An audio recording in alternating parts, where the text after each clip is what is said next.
তীব্র দাবদাহে রিকশা চালক সহ শ্রমজীবী মানুষের মাঝে ঠান্ডা পানি, শুকনো খাবার ও আইসক্রিম বিতরণ করছেন ফেনী পৌরসভার মেয়র নজরুল ইসলাম স্বপন মিয়াজি। শহরে 4টি পয়েন্টে এই কার্যক্রম চালাচ্ছে তার লোকজন।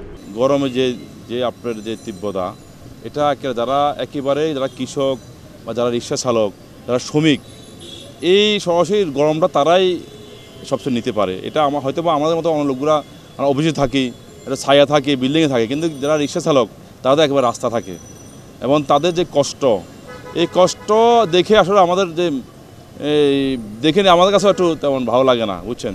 তাদের জন্য একটু সামান্য একটু পৌরসভার পক্ষ থেকে কালকে আমরা এই বিশুদ্ধ পানি ব্যবস্থা করেছি ঠান্ডা, এবং কালকেও আমরা পানি আইসক্রিম দিয়েছি।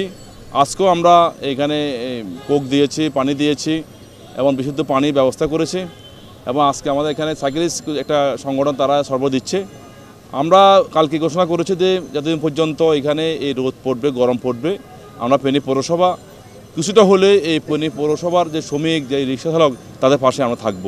পৌরসভা সূত্র জানায়, শহরের দোয়েল চত্বর, খেজুর চত্বর, জহিরিয়া মসজিদ ও বড় মসজিদের সামনে 500 লিটার ট্যাঙ্কের মাধ্যমে পানির ব্যবস্থা করা হয়েছে। রক্ষণাবেক্ষণের জন্য প্রতিটি পয়েন্টে একজন করে পৌরকর্মী দায়িত্ব পালন করবেন। এছাড়া শহরে চলাচলরত 500 রিকশা চালকের মাঝে আইসক্রিম বিতরণ করা হয়েছে। বৃহস্পতিবার শহরে চলাচলরত রিকশা, ভ্যান চালক ও শ্রমজীবী মানুষের মাঝে আইসক্রিম ও ঠান্ডা পানি বিতরণ কর্মসূচির উদ্বোধন করেন তিনি।